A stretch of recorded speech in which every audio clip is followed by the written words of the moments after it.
Savol kelgan, o'zim xohlamagan holda boshqa erkak bilan jinsiy aloqa qilib qo'ydim. Hozirgi kunda nima yo'l tutay, erim bilan yashab yuribman deb savol kelgan. Erim hech narsani bilmaydi. Lekin ichimdan azoblanyapman. Bilsa nimalarga olib keladi? Eri bilsa, shuni bilib olish kerak.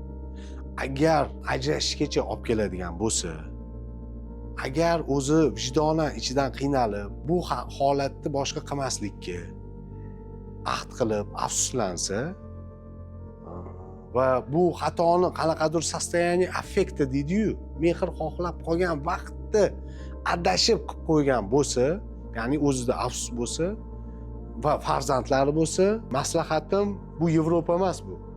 Bizning davlatimizda baribir bizning o'zimizning mentalitetimiz bor.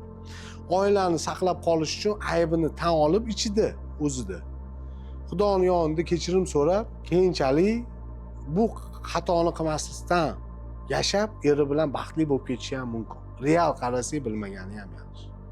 Eng asosiysi o'sha ayol o'zida afsus bor qilgan xatosiga. Shu asos bo'lish kerak. Shuning uchun agar vijdoni qiynalib, azob chekayotgan bo'lsa, albatta psixologga uchrash kerak.